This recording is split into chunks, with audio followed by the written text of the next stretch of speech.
नमस्कार। डॉक्टर नरेंद्र सिंह गंगवार जी, सस्य विज्ञानी, वरिष्ठ कृषि वैज्ञानिक, कृषि विज्ञान केंद्र धमोरा। आज हम आपसे परिचय कराते हैं। आप ही के चैनल पे ये वीडियो देखने को मिलेगा कि खेती किसानी की अच्छी जानकारी के लिए इस चैनल को सब्सक्राइब करें। नमस्कार डॉक्टर साहब। नमस्कार सर। नमस्कार सर, किसानों भाइयों को आज हम आपसे गेहूं के बारे में कुछ चर्चा करेंगे। जी। इस समय गेहूं बोने की कब से संस्तुति की जाती है आप लोगों के द्वारा? गेहूं 20 अक्टूबर से जी। बोने की संस्तुति की जाती है।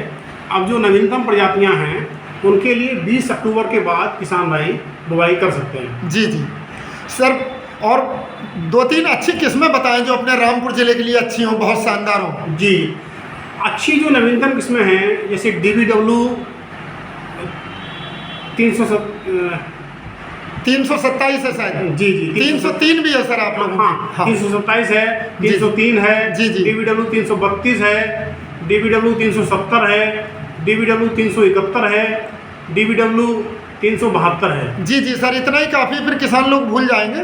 सर, एक और अच्छा सवाल पूछते हैं, किसानों की ओर से भी क्वेश्चन आते रहते हैं।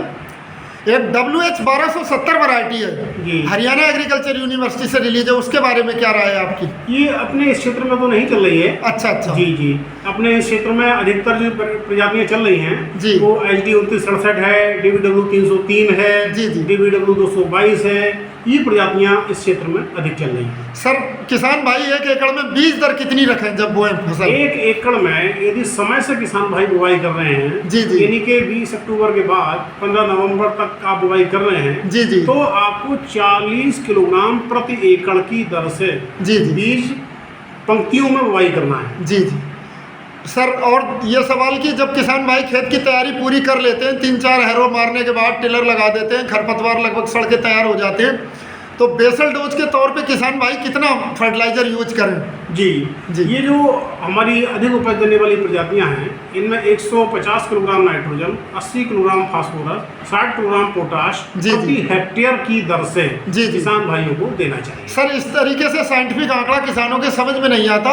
हम इस तरीके से चाहेंगे सरल भाषा में कि 1 एकड़ में कितना NPK, कितना DAP, कितना म्यूरेट ऑफ पोटाश, इस तरीके से सर कुछ बताएं। आपने सही कहा। हाँ। जैसे हम जो फास्फोरस है, यदि हम मान लीजिए आप किसान भाई फास्फोरस के लिए DAP दे रहे हैं, जी, तो जितनी मात्रा फास्फोरस की है, जी, उसको 2.2 2.2 से मल्टीप्लाई जब कर लेंगे, जी, तो DAP की सही मात्रा निकल करके DAP की डोज निकल करके आई। हाँ। इसी प्रकार से जो आपकी DAP की डोज आई, जी, उस DAP में 18% नाइट्रोजन तत्व होता है। जी। तो जितनी DAP है, जी, उस मात्रा को आप ये कैलकुलेट करेंगे 0.18 से, जी, तो उसके अंदर आपकी ये उपलब्धता आ जाएगी कि इस DAP में कितना नाइट्रोजन मिल गया हमें। जी। जो बैलेंस नाइट्रोजन बचा उसको आपको यूरिया से देना होगा। जी। इसी प्रकार से पोटेशियम है। जी। पोटेशियम के लिए म्यूरेट ऑफ पोटाश में 60% पोटेशियम तत्व होता है। जी। तो पोटाश देने के लिए किसान भाइयों को क्या करना होगा, कि वो किसान भाई 1.7 से जब गुणा करेंगे, तो उनका पोटाश की एग्जैक्ट मात्रा निकल करके आ जाएगी कि कितना पोटेशियम आपको देना है, म्यूरेट ऑफ पोटाश देना है। जी। सर, किसान भाई जैसे बीज बोने से पहले बीज शोधन में किन दवाइयों का इस्तेमाल करें? बीज शोधन के लिए आप कार्बेंडाजिम दवा का इस्तेमाल कर सकते हैं। जी। कार्बेंडाजिम 2 प्रकार से आती है, एक मैंकोजेब के साथ मिक्स होती है, जी, तो दूसरा प्योर कार्बेंडाजिम 50% WP के नाम से आती है। जी। इसको आप 2 ग्राम प्रति किलोग्राम बीज की दर से उपचारित कर सकते हैं। जी। और बीज बुआई सर सीड ड्रिल से करेंगे तो अच्छा रहेगा? बिल्कुल, बुआई सदैव पंक्तियों में ही करनी चाहिए और सीड ड्रिल से करना चाहिए। उसमें पैदावार ज़्यादा होती है। बिल्कुल, निश्चित रूप से उर्वरक और बीज, जी, दोनों एक साथ पड़ते हैं, इन्हीं के दोनों पूर्ण में पड़ जाते हैं। अब किसान भाई ने जैसे सर गेहूं की बुआई भी कर ली, इसके बाद अगर प्री इमरजेंस खरपतवार नाशी लगाना है तो वो कितने समय के अंदर लगाए? हाँ, प्री इमरजेंस खरपतवार नाशी किसान भाइयों को जब भी डालना हो तो कोशिश करें कि बुवाई के 24 घंटे के अंदर, जी, वो आपके खेत में पड़ जाना चाहिए। उसके बाद में अंकुरण फूटने पर प्रॉब्लम हो सकती है। हाँ, 24 घंटे के अंदर करना है, इसके बाद न करें। अंदर ही इसका प्रयोग करें। और दूसरा ये ध्यान रखें कि खेत में नमी जरूर होनी चाहिए। जी जी, जिस समय दवा जिस समय दवा का स्प्रे किया जाए। जी जी। दवा कभी भी दोपहर में स्प्रे ना करें तेज धूप में, शाम के समय स्प्रे करें, जिससे कि जब धूप कम हो जाएगी तो दवा का वोलेटाइजेशन नहीं होगा। जी जी सर। और जब किसान भाई लगभग पहला पानी फिर कितने दिन के बाद करेंगे? पहला पानी गेहूं की फसल में समय से होए गए गेहूं में 21 दिन के बाद देना चाहिए।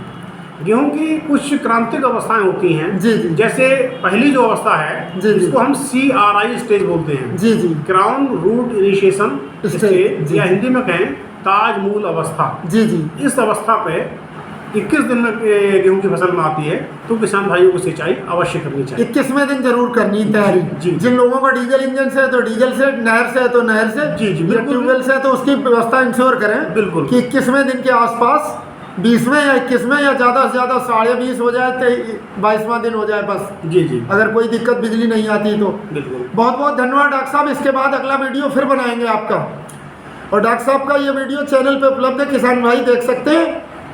अगला वीडियो एक और मिलेगा आपको देखने को कि इस समय सरसों की ICR Indian council of agriculture research से जो 00 वैरायटी निकाली गई हैं उनकी क्या खूबियां हैं, उनका क्या खूबी है, वो डॉक्टर साहब के चैनल पे उपलब्ध मिलेगी, देख सकते हैं। और डॉक्टर साहब अगर डायरेक्ट कोई लोग किसान भाई संपर्क करना चाहते हो तो डॉक्टर साहब अपना नंबर बताएं जरा। मेरा नंबर है 8077112099। इस नंबर पर डॉक्टर साहब से व्हाट्सएप पे भी संपर्क कर सकते हैं। व्हाट्सएप का नंबर दूसरा है। अच्छा अच्छा। 9457168051। व्हाट्सएप नंबर सर एक बार और किसान भाई धीरे से सुन ले अच्छे से। जी। 9457168051। 9457168051। किसान भाई हमारे डॉक्टर साहब से इस नंबर पे कमोरा कृषि विज्ञान केंद्र नहीं आ सकते तो अपने जैसे गेहूं धान किसी भी फसल का वीडियो बना के डालें और डॉक्टर साहब की राय ले सकते हैं। और चैनल पे भी देख सकते हैं डॉक्टर साहब उसी समस्या का एक वीडियो बना के चैनल पे मिल जाएगा, आपकी समस्या का समाधान हो जाएगा। और अपने सुझाव भी दे सकते हैं, कमेंट भी दे सकते हैं। अगला वीडियो डॉक्टर साहब का मस्टर्ड पे आएगा, लाही पे, तोरियां, सरसों जिसे कहते हैं, इस समय की कौन कौन सी अच्छी वैरायटी है वो भी किसान भाई जरूर देखें। इस चैनल को सब्सक्राइब करें, वो अपने मित्रों में भी शेयर करें, अच्छी अच्छी जानकारी चलेगी। डॉक्टर साहब आगामी मेला सरदार वल्लभ भाई पटेल कृषि एवं प्रौद्योगिकी विश्वविद्यालय में कब लग रहा है? ये मेला 16 अक्टूबर से शुरू हो रहा है जी। 16, 17, 18 अक्टूबर तक चलेगा। जी जी। बहुत बहुत धन्यवाद। हमारे इस क्षेत्र के किसान भाई, ये इलाका हमारा सरदार वल्लभ भाई पटेल कृषि एवं प्रौद्योगिकी विश्वविद्यालय मेरठ के अंतर्गत आता है, तो वहाँ मेले में जाएं, अपने आप भी जा सकते हैं बिना आमंत्रण के। हर किसान आमंत्रित है हमारा प्रदेश का। जी जी। कोई भी जा सकता है, लाभ प्राप्त कर सकता है। तो तकनीक की सलाह अवश्य लें और वैज्ञानिक विधि से खेती करें, अपनी आय दुगनी करें। यही मोदी जी और योगी जी का सपना है। तो मोदी जी का योगी जी का सपना ऐसे कृषि वैज्ञानिक ही पूरा करा सकते हैं। इनकी राय लेते रहें, इनकी राय से खेती कर दें। सरकार कोई नहीं आपकी दुगनी आय करानी पड़ेगी, सरकार आपको जागरूक कर सकती है, अवेयर कर सकती है। यहाँ ट्रेनिंग प्रोग्राम चलते हैं, उनमें भाग लें और अपनी आय दुगनी करें, अच्छी अच्छी जानकारी प्राप्त करें। धन्यवाद।